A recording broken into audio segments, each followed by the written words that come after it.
Halo, selamat pagi. Ayo kita jalan pagi lagi. Dan kali ini aku pengen membahas tentang usia 30-an dan telat menikah. Telat menikah. Nah, sebelum kita jalan pagi, kita lakukan ritual kami nanti terlebih dahulu. Buat kamu yang sering nemenin aku pasti udah hafal dengan ritual ini, yaitu melihat ke jam. Sekarang pukul 8.04 Februari 4 Februari hari Rabu, 4 Februari 2006 hari Rabu. Selamat pagi dan selamat hari Rabu. Ayo kita tetap jalan pagi.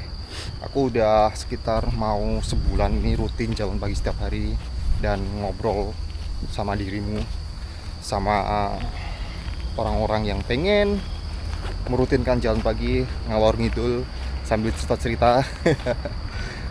Karena aku merasakan manfaat yang luar biasa dari jalan pagi ini, meskipun aktivitas yang sangat ringan, tapi ini memberikan aku dampak yang aku nggak pernah bayangkan. Kapan-kapan aku pengen cerita itu di topik yang di jalan pagi yang spesifik gitu ya. Tapi kali ini kita akan bahas tentang usia 30-an, tapi kenapa belum menikah? Kenapa telat menikah? Nah, aku jadi ketika berbicara topik ini, aku jadi ingat para dokter.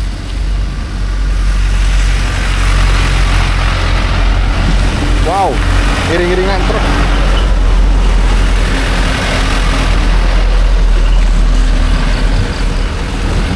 Yo. Karena memang kali ini kita jalan pagi di lokasi tambang. Tapi mungkin kalau misalnya kamu sering nemenin aku pasti udah familiar lah dengan lokasi ini. Ini ada lokasi tambang, di situ ada tambang dan makanya ada truk lalu lalang. Nah, ketika berbicara tentang usia 30-an dan telat belum menikah, aku ingat kejadian tahun 2019. Sebuah cerita yang sangat menarik, cerita yang sangat relate dengan kehidupan orang-orang. Tahun 2019 ketika aku masih memiliki sebuah band rock iseng-iseng. Bandku main di acara underground gitu. Bandku main di acara underground. Kemudian di situ banyak sekali band-band juga yang lain yang main juga gitu. Ada juga kayak apa ya? Teman-teman lama bertemu lagi dengan teman-teman lama. Nah, enaknya di acara seperti itu adalah selain bertemu dengan teman lama, kita bisa bertemu juga dengan teman-teman yang baru gitu ya. Salah satunya diriku gitu. Aku ngobrol dengan orang asing di acara seperti itu. Nah, waktu itu aku ingat betul, bandku tuh selesai main, aku masih gobios itu apa ya? Masih berkeringat, pokoknya masih adrenalinnya itu masih naik gitu loh, habis manggung gitu. Nah, aku cari minuman di situ. Aku keluar dari minuman di kantin. Nah, di sampingku itu ada kayak mas-mas usia, kelihatan dari wajahnya ya, gondrong gitu, pakai jaket jeans, celana jeans yang robek-robek, ripet jeans. Nah, waktu itu wow, ada lahan tegalan yang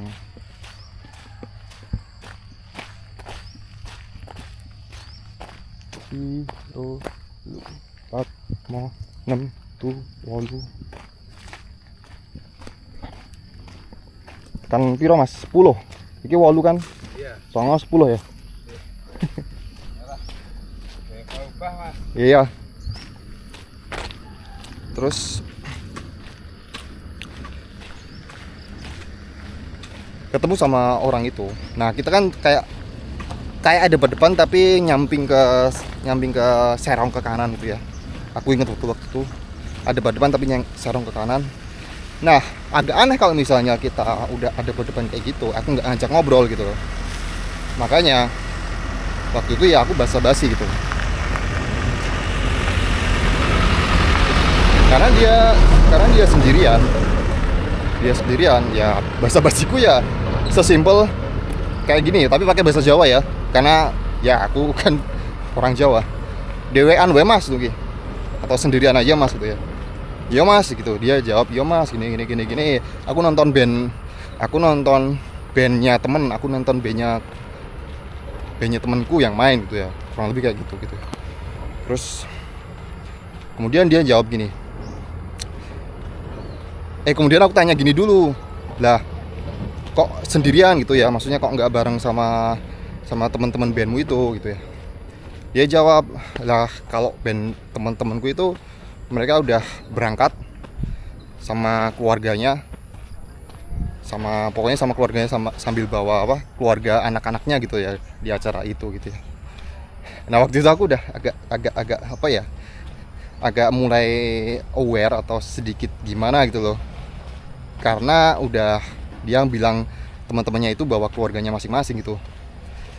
Kemudian malah dia bilang sendiri gitu lah, bilangnya ya kalau aku kan masih single, terus aku sendiri gitu dan belum nikah gitu, jadi dia sendirian single gitu loh. Nah kemudian dia malah menambahkan gini, lah kalau usia sepertiku kayaknya udah telat nikah mas gitu loh, kayak udah telat nikah di usia kayak 30-an waktu itu. Cek poin pertama.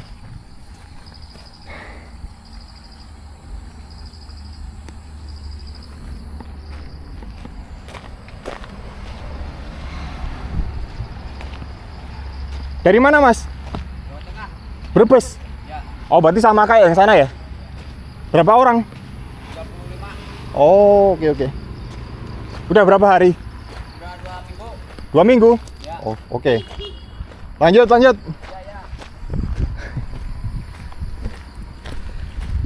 Nah jadi kayak intinya tuh, awalnya tuh aku cuman basa-basi, kemudian malah dia cerita soal temennya yang mereka yang udah rata-rata udah menikah. Dan padahal aku nggak tanya-tanya secara pribadi tuh. Dan yang aku pengen capture di situ adalah ketika dia mengatakan, ya kalau di usia aku sepertinya kayak udah telat menikah deh mas gitu. Kalau bahasa Jawanya gini lah, kalau kayak gitu kan kayaknya nggak natural ya. Nah, uang sepantaranku kayak tau wes telat nikah deh gitu lah. Aku telat nikah gitu loh, bandingkan konco-koncoku. Nah aku inget betul waktu itu kayak gitu. Nah waktu itu aku yang berusia tahun itu berarti sekitar 24-25 ya sekitar segitu. Waktu itu aku ya, oh alah mas nuki, santai mas nuki. Aku cuman bilang gitu, santai mas nuki. Yang penting saya tetap metal, gitu. Ya udah kayak gitu aja gitu. Nggak yang kayak mengatakan alah, ya nggak menasihati lah gitu. Karena waktu itu aku juga sadar bahwa ya kita baru kenal gitu. Dan mungkin karena aku juga belum ngalamin seperti dirinya. Nah sekarang tahun 2026, ya bisa dibilang aku berada dalam situasi yang sama dengan dirinya, usia 30-an dan belum nikah. Kayaknya ada satu kata yang harus dikoreksi dari mas tersebut ya, yaitu kata telat menikah. Kita mungkin sangat mudah, gampang sekali ya bilang kita telat menikah di usia 30-an. Kayak aku juga pernah dengar kayak orang-orang yang udah berusia katakanlah 40-an tapi anaknya tuh masih bocil, anaknya masih TK. Kemudian aku tanya, wah anaknya masih TK mas Nuki. Terus dia jawab, iya mas, aku soalnya dulu telat menikah gitu ya. Ketika teman-temannya udah nikah di usia 20-an, dia baru nikah katakanlah usia 35. Hai Dogi. Hai Dogi. Hai Dogi. Hai Dogi. Hai Dogi. Nah kamu pasti juga sering banget kan dengar kata kayak gitu. Kayak orang tua aku aja lah gini lah. Misalnya dia menasihati aku ya gitu ya.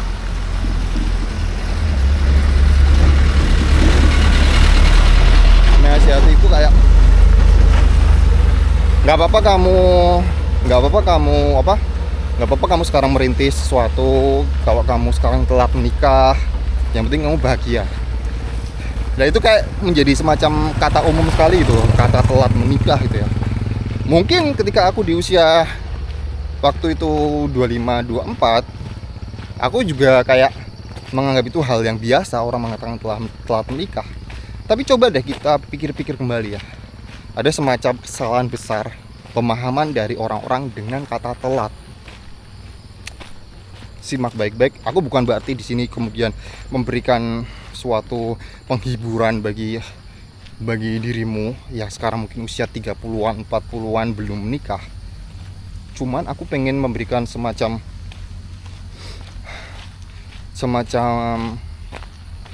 membenarkan sesuatu yang pada dasarnya salah. Nah, kita ambil aja dari definisi kata di KBBI. Apa sih kata telat gitu? Telat itu yang aku baca ya adalah ketika kondisi atau kejadian yang terjadi melewati tenggat waktu yang sudah ditentukan gitu ya. Jadi kayak kita berada di suatu kondisi atau suatu waktu yang udah melewati waktu yang udah ditentukan. Melewati waktu yang udah ditentukan. Ada apa? Oh, seripah. Oh ya. Oh, ada seripah, guys. Oke. Ada seripah tuh. Seripah itu orang meninggal itu. Nah, melewati waktu yang udah ditentukan. Oke. Nah, sekarang aku mau tanya sama dirimu. Siapa yang menentukan usia menikah itu harus segini? Harus 20. Siapa yang menentukan usia menikah itu harus di usia 25, 20 atau nikah muda? Apakah ada sebuah otoritas yang menentukan kapan kita harus menikah? Kapan idealnya kita menikah? Apakah ada sebuah otoritas yang menentukan itu? Sama halnya dengan gini deh. Apakah ada sebuah otoritas yang menentukan kapan kita harus sukses? Apakah harus 20? Apakah harus 19? Apakah ada yang menentukan kayak gitu? Jadi kayak kata telat menikah, telat sukses, itu kayaknya suatu terms atau suatu dua kata yang konyol menurutku. Karena dari pemakaian aja itu udah salah. Nah, lantas kata telat itu digunakan untuk apa? Kata telat itu digunakan untuk hal-hal yang sifatnya memang udah ditentukan waktunya. Contoh, telat masuk sekolah.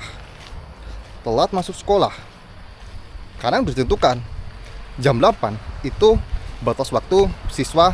Oh enggak, jam 8 ya, jam 7 lah. Jam 7 batas waktu ditentukan harus semua murid udah ada di sekolah.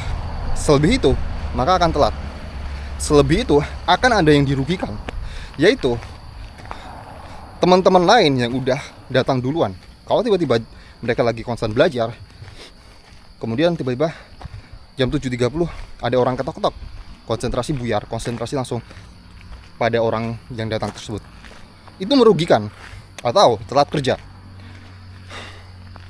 Telat kerja, katakanlah di pekerjaanmu itu udah ditentukan jam 8 udah masuk ke kantor, tapi kamu datang jam 9. Semua orang yang ada di kantor akan merasa rugi dengan tindakanmu tersebut, dengan telatmu tersebut. Karena pekerjaan yang harusnya membutuhkan dirimu, jadi kayak terbuang waktunya sia-sia. Apalagi yang berhubungan pekerjaan yang ada teamworknya. Tapi basicnya adalah karena itu udah kesepakatan, ada kesepakatan dari pekerjaan, dari institusi, dari otoritas, dari sekolah, bahwa jam segini kamu harus udah ada di suatu lokasi atau dalam deadline pekerjaan. Kalau misalnya kamu mengerjakan sebuah proyek itu 10 hari, ya lakukan itu sebelum 10 hari. Selebih itu makanya kamu telat. Ada yang dirugikan, kantor dirugikan, mungkin vendor dirugikan, klien dirugikan. Tapi pertanyaannya, Kalau menikah, siapa yang dirugikan? Kalau kita memang tidak memenuhi ekspektasi dari society atau masyarakat, siapa yang merugi? Kalau kita nikah di usia 30-an atau 40-an, siapa yang rugi? Nggak ada yang rugi. Dan siapa yang menentukan kalau kita harus nikah di usia 25? Siapa yang menentukan? Nggak ada. Dan nggak ada yang dirugikan juga kalau misalnya kita telat nikah. Jadi kayak ini sebuah kesalahan yang sangat fatal. Sebuah kesalahan yang sangat fatal, penggunaan kata telat itu untuk sesuatu yang tidak ada aturannya, tidak ada penetapannya. Kan lucu kan?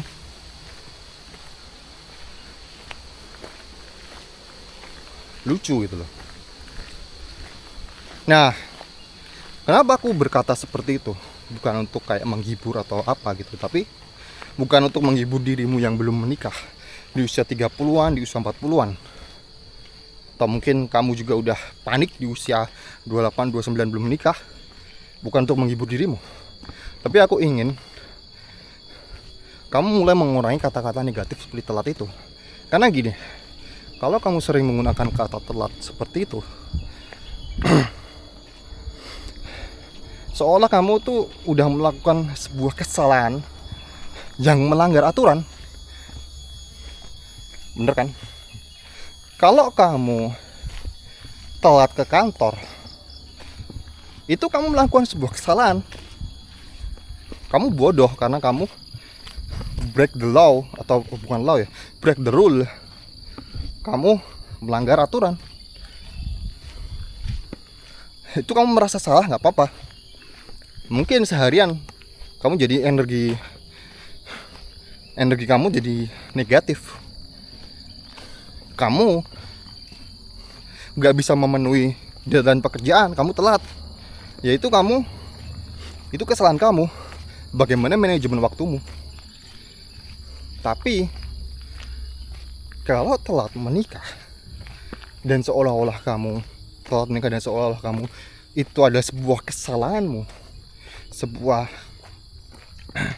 sebuah hal yang kayak seperti melanggar sebuah institusi, melanggar sebuah otoritas, melanggar sebuah hukum, dan kamu menggunakan kata telat tadi, itu hanya membuat energi negatif kamu itu menjadi semakin kuat. Nah, itu gak baik. Dan ini ngaruh ke kebahagiaan juga.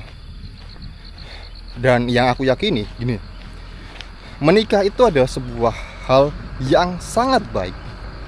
Aku bukan anti menikah ya, karena bukan sewajarnya, seperti pada orang umumnya,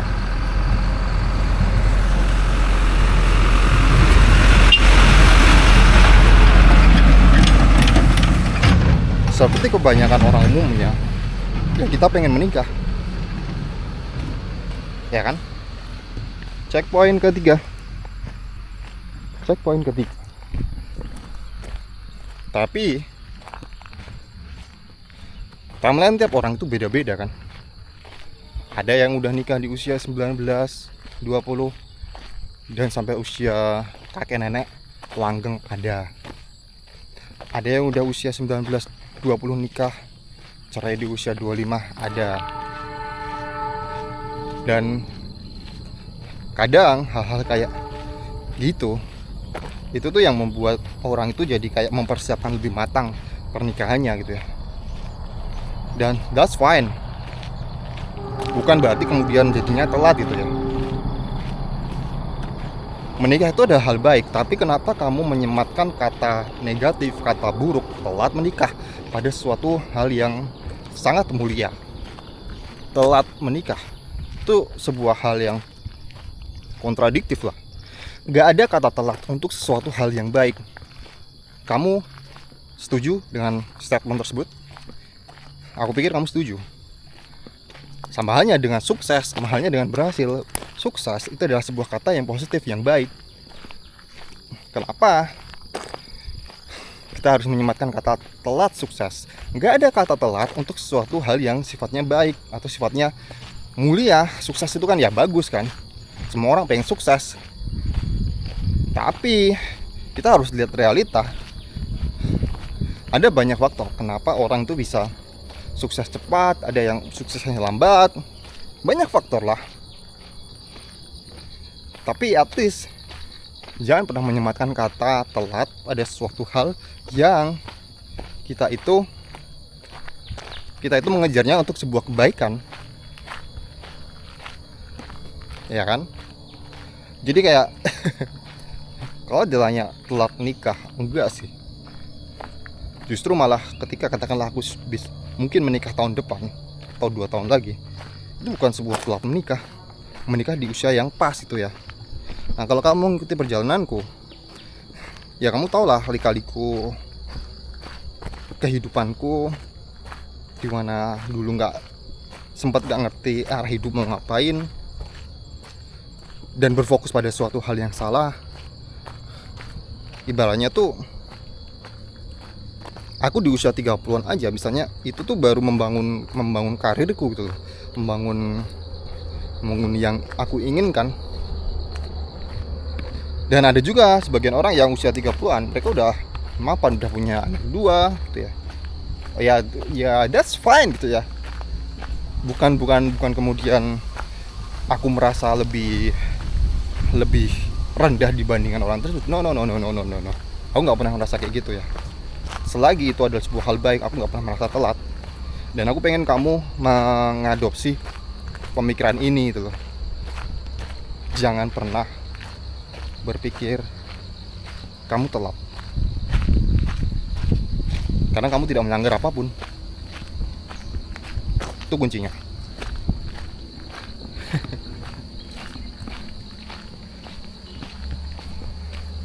Kalau kita terbiasa menyematkan kata itu tuh kayak kita jadi malah justru apa ya, justru salah langkah. Kita berpikir kita telat sukses, kemudian karena kita merasa telat, kita merasa bersalah pada diri kita, akhirnya kita mengejar dengan tanpa pertimbangan yang matang. Alhasil apa? Ya mungkin kamu bisa sukses tapi dengan jalan yang kurang bagus gitu ya. Kamu hanya mengejar kesuksesan instan atau pernikahan gitu ya. Kamu mungkin karena udah merasa telat, akhirnya kamu mencari jodoh kalau dalam bahasa Jawa ya bebetnya itu tidak dipikirkan gitu loh. Selagi katakanlah ada gitu, ya udah gitu. Ya nggak salah juga sih, tapi kayak jangan jadikan itu kayak pelarian lah, menurutku kayak gitu. Jangan jadikan pernikahan itu pelarian atas rasa bersalah kamu karena kamu telat menikah. Menurutku sih kayak gitu itu. Dan yang pengen aku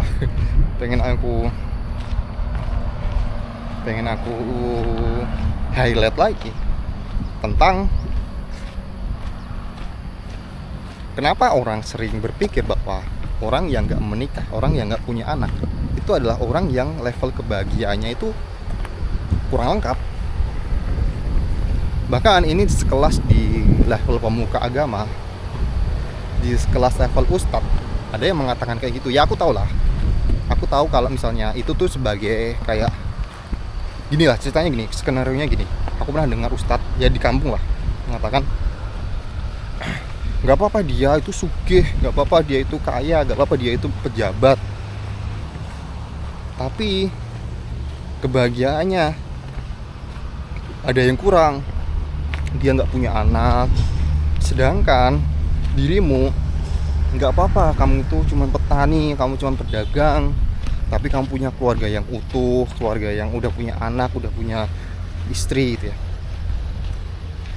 Aku ngerasa apa ya, kenapa sih harus membandingkan suatu kayak gitu itu hanya untuk menakar level kebahagiaan. Kita nggak tahu ya, orang yang pengusaha itu, yang punya banyak uang, yang jabatan itu kalau misalnya hidupnya bahagia-bahagia aja, kenapa kita bisa kayak melihat bahwa dia kurang bahagia karena kurang punya anak, karena nggak punya pasangan.